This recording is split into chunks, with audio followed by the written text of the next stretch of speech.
Namaste, I am Devian Swarnima, Assistant Professor in Jayoti Vidyapith Women's University. Today we will discuss about a topic from theory of structure, which is Kearney's method-based numerical. The question says a continuous beam ABCD consists of three spans and is loaded as shown in figure, and A is fixed and no support at end AD. Determine bending moments at supports or using Kearney's method. Also plot bending moment diagram. तो यहाँ पे हमको ये figure दे रखा है जिसमें क्या है, सारे लोड्स बता रखे हैं और डी पे क्या है, हमारे पास कोई भी सपोर्ट नहीं है। तो हमने सबसे पहले, हमारी स्टेप क्या होती है, step one fixed end moment होती है। तो हमने माना कि जो सी डी है वो क्या है, हमारा कैंटिलीवर बीम है, उसको हमने एज अ कैंटिलीवर बीम हमने उसको लिया है। ठीक है, तो अब सबसे पहले फिक्स्ड एंड मोमेंट में हम क्या करते हैं, एम एफ ए बी के लिए यहाँ पे मोमेंट निकालेंगे। तो माइनस का डब्ल्यू एल स्क्वायर बाय 12 से निकलेगा, वो कितना निकलेगा, माइनस का 6 किलोन्यूटन पर 6 किलोन्यूटन इंटू मीटर। और एम एफ बी ए की बात करूंगी तो वो कितना निकलेगा, +6 किलोन्यूटन इंटू मीटर। जब मैं एम एफ बी सी की बात करूंगी तो एम एफ बी सी मेरा क्या होगा, माइनस का WAB square upon L square. और तो इससे मेरे पास एम एफ बी सी कितना निकलेगा, माइनस का 2.4 किलोमीटर इंटू मीटर। और एम एफ सी बी की जब मैं बात करूंगी तो वो मेरा कितना निकलेगा, 3.6 किलोमीटर इंटू मीटर। अब मैं एम एफ सी डी की बात करती हूँ, इस सी डी की बात करती हूँ। तो सी डी में जो ये 8 किलोमीटर का लोड लग रहा है, ये 2.5 डिस्टेंस पे लग रहा है सी डी के लिए। ठीक है, तो इसको इस क्योंकि यहाँ पर डी पर क्या है, कोई भी सपोर्ट नहीं है और हमने सी डी को क्या माना है, कैंटिलीवर बीम माना है। तो हम क्या करेंगे, इस 8 किलोमीटर का को एज अ मोमेंट में कन्वर्ट करने के लिए उसकी डिस्टेंस से मल्टीप्लाई कर देंगे। तो वो क्या वर्क करेगा, मोमेंट की तरह यहाँ पर सीडी के सेक्शन के लिए मोमेंट का वर्क करेगा। तो माइनस का 8 इंटू 2.5 करेंगे तो 20 किलोमीटर इंटू मीटर मेरे पास क्या आ जाएगा, एम एफ सी डी यहाँ पे मुझे मिल जाएगा। उसके बाद मैं क्या करूंगी, मेरे पास क्या स्टेप होती है, रोटेशन फैक्टर की स्टेप होती है, स्टेप 2, जिसमें मैं क्या करती हूँ, जॉइंट मेंबर रिलेटिव स्टिफनेस सम डिस्ट्रीब्यूशन फैक्टर और रोटेशन फैक्टर के हम कॉलम बनाते हैं। इसमें जब हम कॉलम बनाते हैं सबसे पहले हम बी जॉइंट की हम बात करते हैं। तो बी जॉइंट पे बी ए और बी सी मेरे पास दो मेंबर हैं। रिलेटिव स्टिफनेस कितनी है मेरे पास रिलेटिव स्टिफनेस फाइंड आउट करने का फॉर्मूला क्या होता है, आई बाई एल होता है। तो उसके बेसिस पे मेरा बी ए और बी सी के रिलेटिव स्टिफनेस कितनी हो जाएगी, I/6 और 2I/5 हो जाएगी। जब मैं इनका दोनों का सम करूंगी तो मेरे पास वैल्यू 17I/30 निकलेगी। अब मुझे डिस्ट्रीब्यूशन फैक्टर निकालना है। तो डिस्ट्रीब्यूशन फैक्टर का फॉर्मूला मेरे पास रिलेटिव स्टिफनेस डिवाइड बाय सम होता है। तो उससे मेरे पास बीए के लिए डिस्ट्रीब्यूशन फैक्टर 5/17 और बीसी के लिए डिस्ट्रीब्यूशन फैक्टर 12/17 आ जाएगा। रोटेशन फैक्टर निकालने के लिए -0.5 को मल्टीप्लाई कर देती हूँ डिस्ट्रीब्यूशन फैक्टर से। तो मेरे पास बीए के लिए रोटेशन फैक्टर माइनस का 0.147 और बीसी के लिए माइनस का 0.352 आ जाएगा। अब मैं सी जॉइंट की बात करूंगी।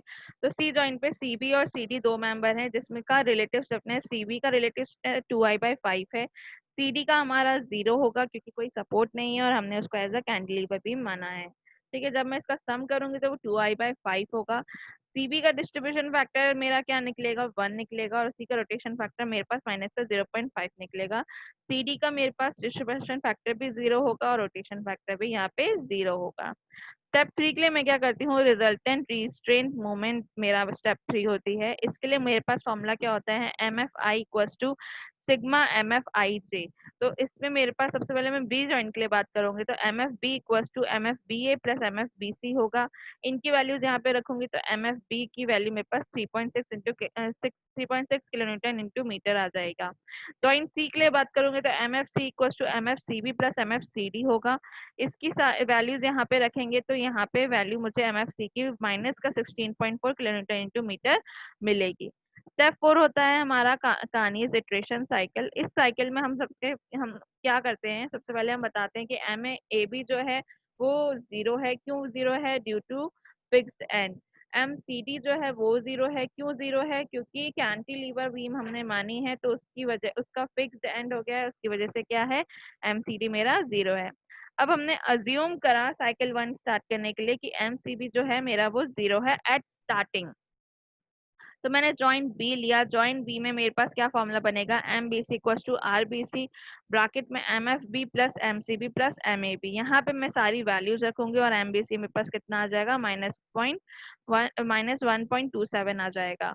MBA के लिए जब मैं फॉर्मूला बनाऊंगी तो मेरा क्या बनेगा, RBA ब्रैकेट में MFB plus MCB plus MAB।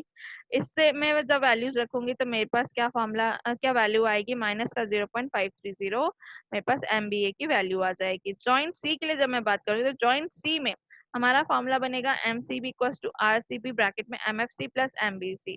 अब ये जो MBC है वो जो जॉइंट बी में मेरा MBC निकला है वो हम यहाँ पे पुट कर देंगे, तो मेरे पास क्या वैल्यू आ जाएगी, MCB की 8.835 वैल्यू आ जाएगी। यहाँ पे मेरा साइकिल 1 कंप्लीट हो जाएगा। साइकिल 2 स्टार्ट करेंगे। साइकिल 2 में सबसे पहले जॉइंट बी करेंगे। जॉइंट बी में MBC equals to RBC MFB plus MCB plus MAB रखेंगे। अब यहाँ पर जो हमने MCB की वैल्यू साइकिल 1 में निकाली है, यानी कि 8.835 जो निकाली है उसको हम यहाँ पे पुट करेंगे, और उससे मेरे पास MBC कितना आ जाएगा, माइनस का 4.338 आ जाएगा। MBA के लिए भी सेम हम MCB की वैल्यू यहाँ पे 8.835 जो साइकिल 1 में हमको मिली है वो यहाँ पे पुट करेंगे, और मेरे पास MBA माइनस का 1.829 आ जाएगा। अब जॉइंट सी के लिए मैं क्या करूंगी, जो मेरी वैल्यू जॉइंट बी में MBC की आई थी वो मैं यहाँ पे MCB के लिए फाइंड आउट करने के लिए यहाँ पे रखूंगी, जो कि मेरी कितनी है, माइनस का 4.338 है। उससे मेरे पास MCB क्या आ जाएगा, 10.369 आ जाएगा। तो इसी तरह से मैं आगे की cycle, cycle 3, cycle 4, cycle 5, cycle 6, cycle 7 तक करूंगी। ठीक है। बेसिकली जो साइकिल में हमारी साइकिल 1 में जो वैल्यूज आई हैं उसमें जॉइंट साइकिल 1 के जो जॉइंट बी में वैल्यू आई है उसको जॉइंट सीक में यूज करेंगे। साइकिल 2 में जॉइंट बी के लिए जॉइंट साइकिल 1 के जॉइंट सी की वैल्यू पुट करेंगे, और इसी तरह आगे के जो भी साइकिल है उनमें हम ये सारी वैल्यूज पुट करते करते वैल्यूज न्यू वैल्यूज हम लोग लाके लाएंगे। ठीक है। अब ये वैल्यूज कब तक लेकर आएंगे, कब तक ये साइकिल कंप्लीट करेंगे, हमने ये पढ़ा था कि पिछले सेशन में कि जब तक हमारी दो सक्सेसिव साइकिल्स की वैल्यूज जो है वो सेम नहीं आ जाती तब तक हम ये परफॉर्म करते रहेंगे। साइकिल 7 में मेरी जाके ये वैल्यू थोड़ी इक्वल आने लग गई, इक्वल हो गई है, सिमिलर हो गई है, तो इसलिए मैंने यहाँ पे जो मेरा साइकिल 7 था वो क्या हो गया, एंड कर दिया, मेरा एंड ऑफ इटरेशन हो गया। फाइनल मेरे पास क्या क्या वैल्यू आई, MAB इक्वल टू 0 आया, MBA माइनस 2.108 आया, MBC माइनस का 5.056 आया, और MCD प्लस का 10.728 आया। MCD DC इक्वल टू मेरे पास क्या रहा, 0 रहा। अब इसके बाद मेरे को क्या करना है, मेरे पास स्टेप 5 है computation of final movement. Computation of final movement के लिए मेरे को क्या करना होगा, मेरे पास क्या फॉर्मूला होता है कंप्यूटेशन ऑफ फाइनल मूवमेंट्स का, MIJ equals to MFIJ plus 2MIJ plus MJI। ठीक है। तो मैंने उसको क्या किया, एक कॉलम में कन्वर्ट कर दिया इन सारी वैल्यूज को। तो MIJ एक कॉलम हो गया, दूसरा कॉलम MFIJ हो गया, तीसरा 2MIJ हो गया, और चौथा MJI हो गया, और बाकी जो सम का एक कॉलम बनाया जिसमें मैंने इन तीनों वैल्यूज को MFIJ 2MIJ और MJI को सम करके यहाँ पे लिखा। तो पर्टिकुलर MIJ के लिए जो सम आया वो मेरी उसकी क्या हो गई, फाइनल वैल्यू हो जाएगी।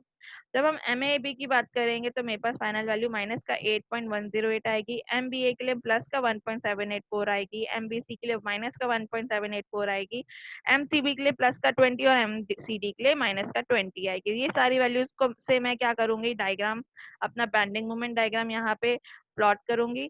उसके बाद हमको क्या करना होता है, कार्नीज इटरेशन का डायग्राम प्लॉट करना होता है। उसमें दो जो जॉइंट्स होते हैं उनमें क्या करते हैं हम लोग, ब्लॉक बनाते हैं, तो रेक्टेंगल या दो स्क्वायर बनाते हैं जिनमें, अब इस डायग्राम में सबसे ऊपर जो सबसे फर्स्ट लाइन होती है वो स्टेप 1 जो हमने MFAB MFBA ये सारी वैल्यूज निकाली थी उन वैल्यूज को यहाँ पे रखते हैं।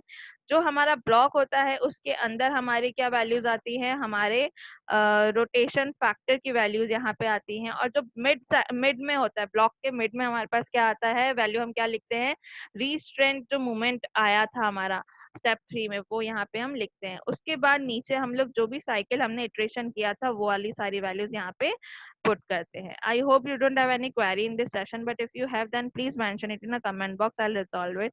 This session is powered by digital version 2.0 Jayati Vidyapeeth women's university. Thank you.